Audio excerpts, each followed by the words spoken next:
We're in Fully Charged Live Canada.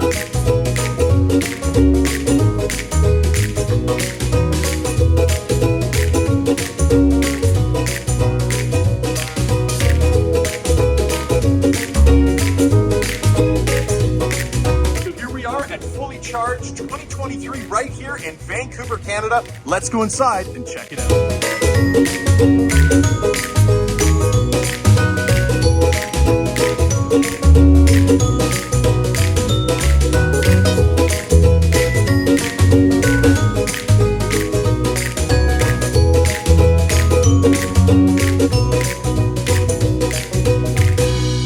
Hey Nav, are we filming? We're filming, go. Okay.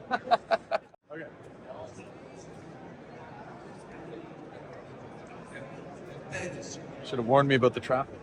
Rivian truck here. This is pretty cool. They left the bugs on for the show, so it's something. This is a massive show, and we're just getting into it. But one of the main sponsors of the event is BC Hydro, that's right over here, and they're just showcasing some of the different energy solutions. Actually, here's somebody we know. Beautiful EV-centered wheels designed specifically to enhance the range of your electric vehicle while giving attractive aftermarket offerings for any type of EV. So it doesn't matter if you have a Rivian, a Tesla, BMW i3, whatever you've got, Fast has a wheel, a great solution for you. So be sure to check them out. We'll put a link in the description below. We met at Cyber Rodeo. Yeah, with Trev and the rest of the guys. You guys had the hats. Yeah, you remember that? Yeah. We were full on Patriots there. Exactly. And we've been chatting on Twitter a little bit here and there. I just drove my Plaid across Canada, kind of followed at your guys' I saw that. That was awesome. How's things going at the show? Amazing. Yeah. We're so excited that these guys came out here. A couple outlet head screws, zip. You know, the cordless drill, they all pop out. Okay. And then you have this super cool looking wheel underneath. So that's what it looks like. That's the same wheel, Yeah. just without the fins. This is it. This is fully dressed. This is naked. Yeah. So, you know, you got two Love in it. one. And you can do And- the same thing with the black one. Now these are 3 finishes. You can order the wheel in. Well, this is actually the same finish. Oh, it is. Okay, Yeah, wow. you're seeing- Guys, check it out online. FastEVWheel.ca, I believe it is. FastTV.ca. We've got lots of websites, but go to fastev.ca and you'll be able to check and see what the application is for your specific vehicle. Put your car in, we give you a list of all the wheels, and up top we have a little dealer finder tool, so you can put your postal code in and you'll find all the shops in your area, the carriers. All right, so here we continue with the show. This is AVB. They're into fast charging, and actually, I really like their cabinets. But these guys do some of the work for Electrify America, Electrify Canada. So hopefully, some of their stuff's improving. But I do like the payment method. Decently reliable from the ones that I've used.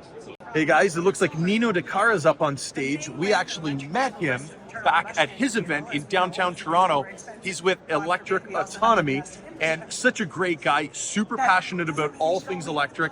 At that time, he actually interviewed the president of Volkswagen Canada. So I'll put a link to that video, a card up in the corner here. You can click on that and check it out. Guys, this is the very first Tesla original Roadster to ever land in British Columbia. Beautiful, beautiful orange. In fact, it's my personal favorite color out of the rainbow of colors that were available back in 2008, 2009, 2010, and 2011 when these were available for sale new. Beautiful, beautiful vehicle. This vehicle, actually, check this out. It's still on its original battery pack. When the vehicle was sold brand new, it had a rated range of approximately 350 kilometers. And the sign right here states that over 13 years later, well over 13 years later, it's still delivering almost 300 kilometers of range, but 290 odd kilometers, which is just phenomenal. I mean, everybody that's out there, all these EV haters that are saying, oh, but the battery's going to blow up in 2 or 3 years and all that kind of garbage. This thing's a decade and a half old. The proof's in the pudding, and the haters are going to be silenced by the facts. A smooth stop, not a skidding stop. So it's safer braking than a bike. Yeah, regenerative braking.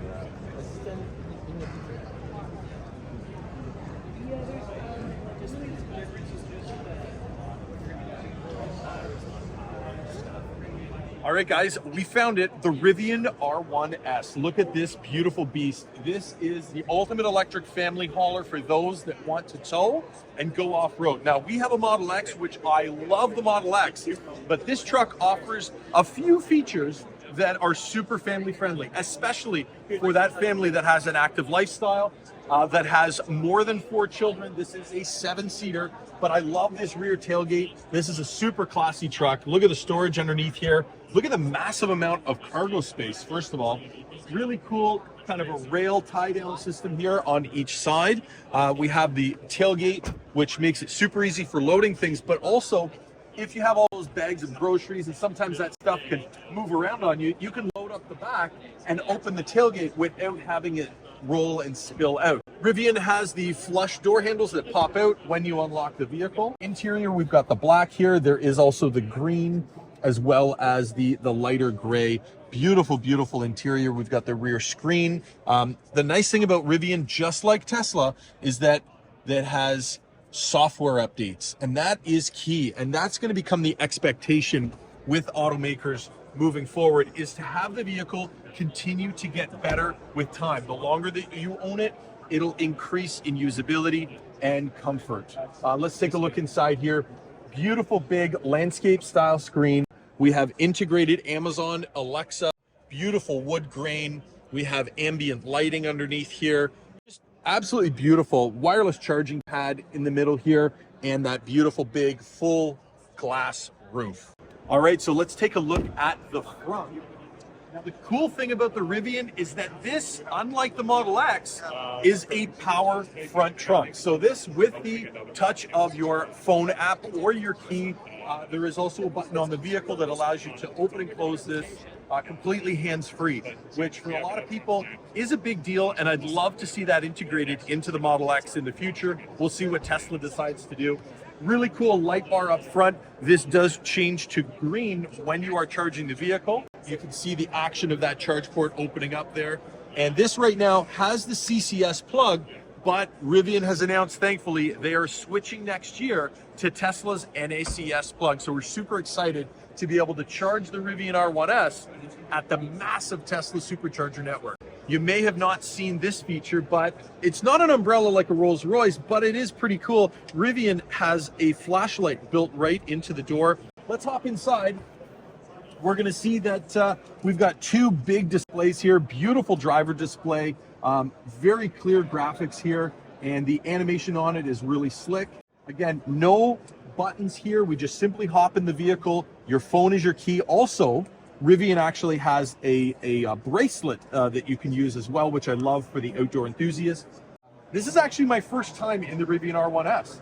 I've been in the R1T, very similar, but when you look in that rearview mirror, you know that you're in the family hauler here. So 7-passenger, lots of range, lots of power, huge power actually in the quad motor. The dual motor actually just came out, and they're posting some pretty decent range numbers, especially with the new upcoming Max Pack. Take a look in the back here. We've got a fold flat center row, cup holders, rear screen, climate control, heated seats, everything that you'll need to keep your passengers nice and comfortable, whether you're going off-road or you're just booting into the shopping mall. I finally get to see a Renault Twizy. Kyle Connor, buddy, I'm so jealous you got one of these things. What a cool little car. The driver sits up front, passenger in the rear. I feel like I could just pick it up and put it in my pocket. Love it. It'd be so cool if we had these cars in North America. Tesla Plaid shook up the entire supercar scene and just basically embarrassed all of these gasoline cars. So if they don't incorporate electrification in some way, whether they go full electric, at very minimum have an electric assist motor, they're just getting left behind, left in the dust. I mean, let's face it, a 4-door, 5-seater hatchback family sedan will just absolutely wreck these things on the strip. So anyways, it's nice to see that they're getting something plug-in, but we need to see a full EV McLaren. Like, where is it? Guys, I saw the coolest little Volkswagen van with a bunch of EV chargers mounted to the back of it. Let's go check it out. This thing is so cute. Little flat deck on the back, low profile, smoothie wheels. This is so cool. Malone Energy, I love it. Little Volkswagen bus with the flat deck. What a cute little ride.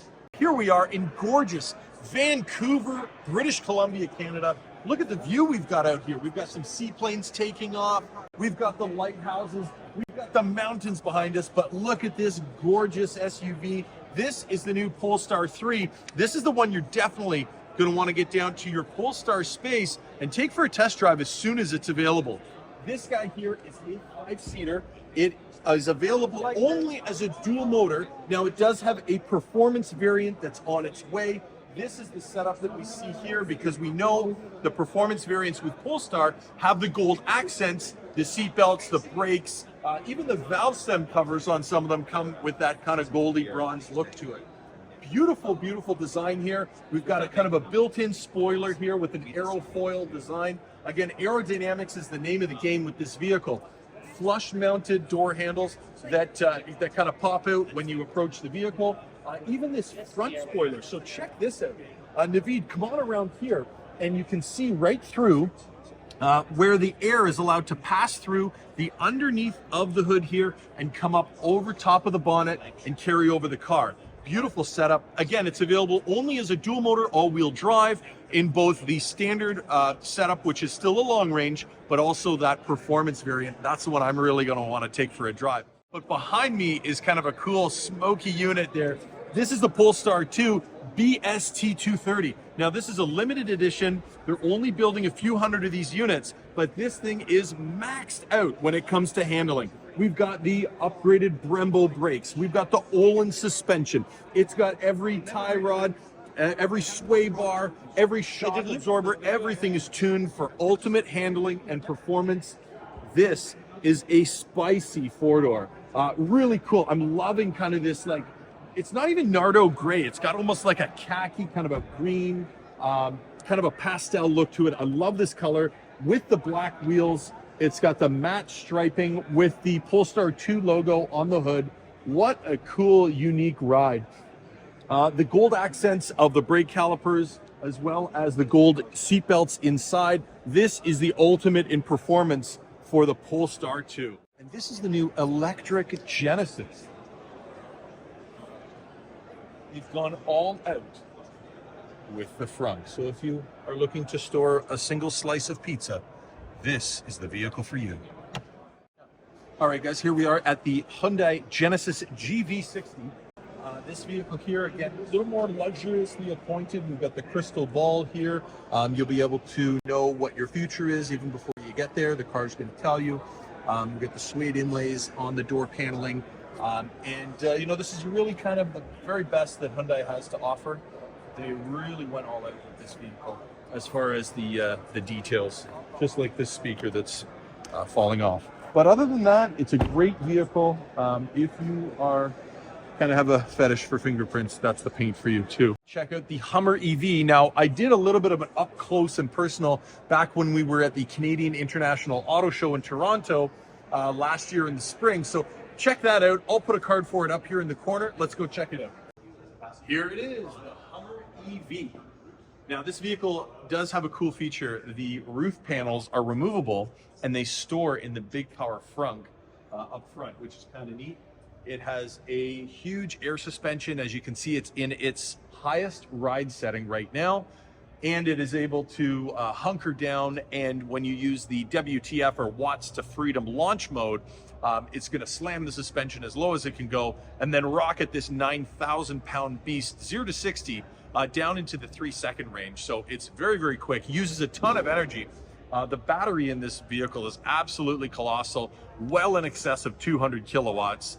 So you're going to sit at the fast charger for quite a while. But I can tell you, if you can afford this vehicle, you can afford the time and money it takes to charge it. This is the new 2024 BMW i5 midsize sedan from BMW. Let's take a look inside. I was just speaking with the rep and telling him that I absolutely love this color. I kind of got a soft spot for red 5 Series, but this is a new fully electric powertrain from BMW. I've driven electric Beamers dating back as the early i3, the old carbon fiber architecture and all that good stuff. But man, what a cool car. We've got huge panoramic display here in the front. We got the M Sport flat bottom steering wheel with the 12 o'clock locator. What a beautiful car. And the smell in here, oh my gosh, the leather. This is like primo BMW. Carbon fiber trim. We've got the Bowers & Wilkins surround sound entertainment. Take a look in the back seat here. Beautiful quilted leather.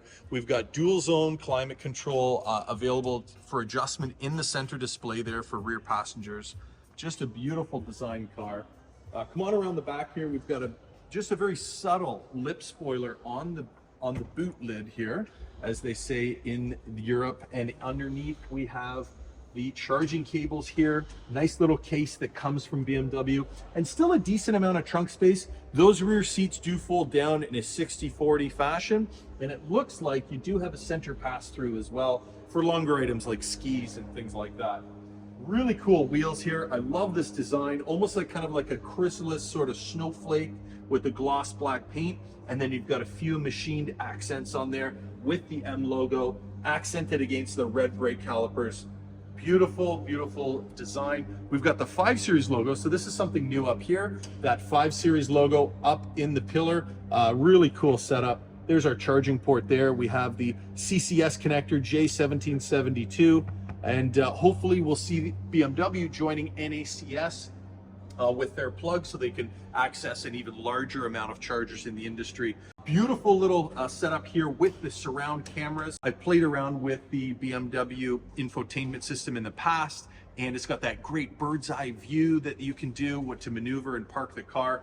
Makes it really easy to navigate. Lots of power on deck, great suspension tuning, beautiful intuitive steering feel, as is typical with BMW products. So beautiful product. I'm really happy to see this hitting market, and can't wait to drive it. 2024, it's coming to dealerships. So we're up here in beautiful Vancouver, Canada, here at Fully Charged Live Canada. Huge display. We got the EV6 GT behind me. This is a quick little unit. I mean, this thing pumps out some serious horsepower. It is a dual motor all-wheel drive configuration. Behind me here, we have the VinFast VF8. If you haven't checked out our VinFast video, I'll put a tag for it up in the corner here.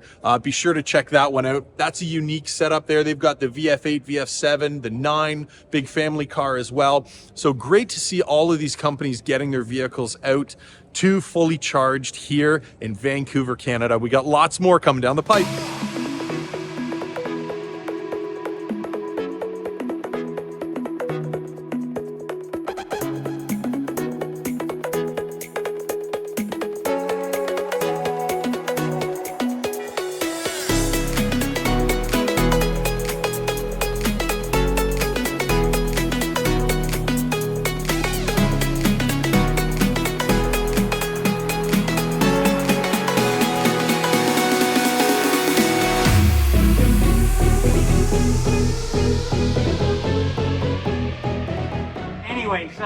But we have a real problem. Our biggest shortage is the engineering community. We have a real shortage, and that's where I think we've got the biggest problem. I mean, I can go on all day long as to why the chip shortage happened. Well, it was just because everybody was cheap, and as the cell phones moved away from using those cheap old hot chips, they wanted to go to something smaller, surface mount chips. And quite frankly, the auto industry didn't want to do that. They didn't think it was necessary. So when Taiwan dumped all of the hot chips and sent them down to Indonesia, to a place where they didn't know what a chip was, that was basically what the first snowball on the avalanche that we're living on right now. Because quite frankly, when it started collapsing, when the chip shortage happened, everything else fell apart at about the same time. A lot of people in here are maybe too young for this, but there was this war, World War II, and basically Britain was flat on their ass, and it looked like they were going to be speaking German and walking with goose steps real soon, but it didn't happen. And if you look at all the other little catastrophic, historic things that have happened, where it came from technology. Who was the first one to get a satellite up? The Russians. Who was the first people to step on the moon? The Americans. At the end of the day, we have the capability here in the US and Canada and Britain to make things happen a lot faster. All we have to do is two things. One, you have to get government either on your side or out of your way. And second, we have to have really smart people with a lot of money that are willing to drop a few bucks into some of the more innovative kinds of products and processes that are sitting there languishing, waiting for cash. And by the way, I just saw one a little while ago called Recyclico. Holy doodle, I couldn't believe it. Everybody else is recycling and they're taking the black mush or whatever they call it and turning it into, here's lithium, here's cobalt, here's this, here's that. I don't want that. What I want is give me the black mush and turn it into what I need to coat my my anode and cathode materials. That's what I want. And that's what Recyclico has done. We put Recyclico out and showed the world, and guess what happened? Redwood canceled, Redwood is a recycler. They canceled out, didn't, we don't want to talk to you anymore. Why? Because they are taking black mush and turning it into lithium, cobalt, copper, and whatever else out there. They're cycling it down. So why do I want a process that's like 2 meters long when I can have one that's about 1 centimeter long? And that's what Recyclico is doing, but they can't get any money. So at the end of the day, we've got a tremendous opportunity with the intelligence that's here already in North America. I'm not 100% sure about Britain, but I know for sure here in North America, all we need to do is get either government out of the way, which is my first choice, or at least tolerant, so that we can move ahead and kind of break free some of that money that the banks are hanging on to. Well, Dankeschön, Herr Sandy. We appreciate your insight and also for saving our asses all those. We were doing just fine. We were going to win, okay? Guys, we're out of time. Could we have a massive round of applause for our panelists, please? That was genuinely fun. Sandy, good to see you, man. You're more alcoholics. Right? We Yeah. gotta stick together. We're good. I saw you last time at TeslaCon in Austin. Oh, okay, yeah. Fellow Canadian. Yeah.